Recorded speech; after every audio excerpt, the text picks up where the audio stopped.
E ca atunci când, nu știu, ai un cățel în casă și te descoperi pe tine, știi? Mâna dreaptă devine prietena ta cea mai bună și vine cățelul alergând și el, ha-ha, și oprește. Se uită la tine așa și parcă te judecă, știi? Se așa la tine, se dă înapoi și ce te gândești? Vine prietena mea acasă și spune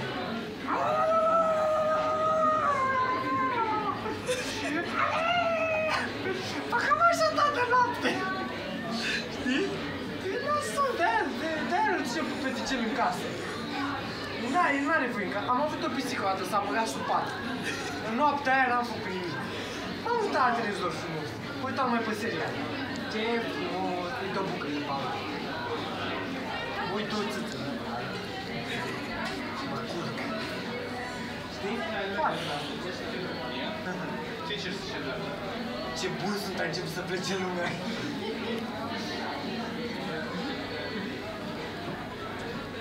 Da, foarte, foarte. Îmi place la mine că asta nu e foarte bun. E extrem de frumos. Vă rog să nu mai vorbiți. Ce să zic și eu ceva aici. Hai zis. Ce am zis? Păi da, dacă am ieșit din filmare. Și dacă ieși din filmare, ce poți să te duci acasă? Dacă ieși din filmare, să te la filmare? Montează-l! Ai făcut filmarea, montează-l! Da? Era să zic eu. Ia zi. De ce? Mai vorbești, ca să știu. Mai spectacol, mai Se show. pare că am trecut din gură? Vorbesc cu continuu. Mai oprit. Taca, mai mult ca o femeie. El dacă vrea să scape de cineva mai... Ar trebui să Cum faci tu la întâlnire în general când îți place tipa? Că nu-mi place tipa. Și vrei să scapi de ea? Da, haideți să vă povestesc o chestie foarte tare de curând, nu că mi-a adus aminte doamna, domnișoara. Mamaie. Așa, mamaie. Așa? Mama e moartă. Arăți bine pentru o moartă. Să-ți calc inima. Serios. Servut de Dumnezeu. Călca mea în gură. Așa. Și, văd că frumos la întâlnire, am primit decât web de la fata respectivă, dar cu lumina aprinsă. Data viitoare vreau web cu lumina aprinsă. Nu mai mi-au țeapă, nu. Hai să chiar noi cu poze, eu, da, dom'le, bine, n-azi, credăm. Păi și mă duc la întâlnire. Frumos în față, la uniri, nu știu ce. Păi și văd pe una, creață. Observasem în web care părul crește. O văd frumos, mamă. Mamă. Era... Ai. Stau, mă uit la ea, mă uit la un moment dat când s-o sun.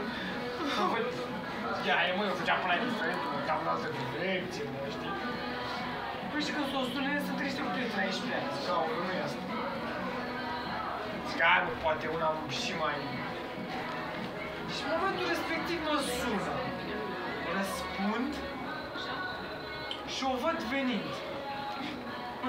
Și pe măsură ce venea, voiam să mă duc. Dar am stat pe loc. Bună să-ți mea, stai frate pe loc, te-a văzut, asta e. E ca și poliția, te-a prins, n-are rost să mai fugi. Stai. Povestește mai repede, mai 6 minute.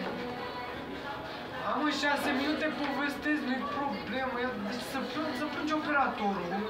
Camera Fujifilm de 14 megapixel cu 5 ore zoom X pe inch. Așa?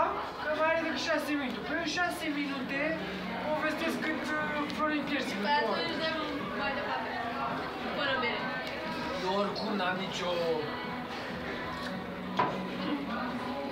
Că avea și cuvintele. E de la bere. Eu n-am nicio relevanță așa, vorbind normal, încet, da? Păi încep să vorbesc drept, nu mai am nicio relevanță. Nu să mai înțelegeți nimic dacă m-a pus să vă zic că mama era aia cu era și eu știi ce am ieșit cu ea și am vorbit și nu știu ce. M-am dus acasă și m-am zis, am văzut, m-am uitat pe ea, pe mesele era. M-am uitat și luni și nu era. M-am uitat și marge, m-am uitat un pic de când nu mergea netul și m-am uitat și m-am uitat. Înțelegi? Ideea e că am încercat să fiu foarte de treabă. Dar să vorbesc mult. Deci eu acum vorbesc puțin, eu am vorbit mult mai mult. Mi-am luat telefonul din mână. Astea, știi? Adică, na, și fata m-a dus până la ea acasă, mi-a arătat un să iau metrou, de parcă era metal și nu știam ce era metrou și că morul fiind așa. Și până că ea vrea să sărute, la sfârșit am pupat tot de pe obraj. Și am luat acasă și de clor, de toate. Dar păi descriere. De fapt, descrierea. Păi, avea o geacă lungă, nu i-am văzut decât gambele. Arătau bine galbele, dar nu erau... Așa și... Erau galbene? Gambele. Ai zis galbene? Nu, erau galbene, gambele. Nu avea blugi galbene, avea niște țari de ăștia, niște blugi. Și nu știa de unde să ia tramvai și am stat în stație și am întrebat pe mine trebuie să mă luăm altul, nu că nu mai asta trece pe aici.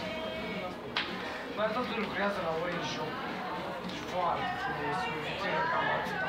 Și că i-am aranjat-o pe toată, da? Câte minute?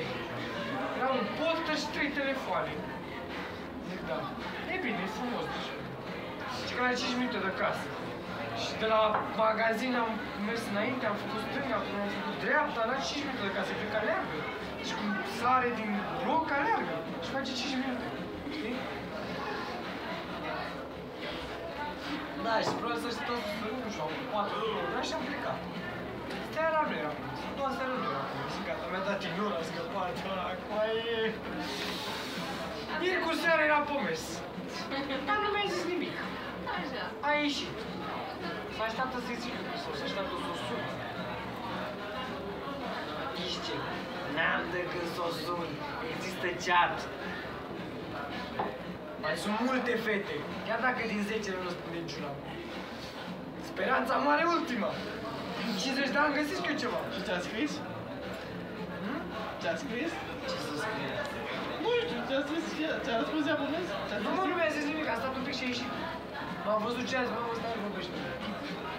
Dacă am sunat-o că era la baie, făcea duș femeia. Ca să vezi tu coincidență, cred că mamă, zice că n-are 3G. Ce faci? Bine. S-auzea ca din canal, zic, mamă, de unde vorbește asta? Te sună mai târziu. Bine. Da, eram la duș. Și la duș ai vocea mai groasă. E de la habur. Îți intră în gură.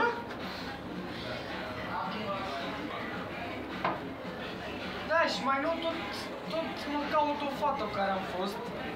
Da, deci nu, am fost cu ea o săptămână. O săptămână de zi asta cu ea.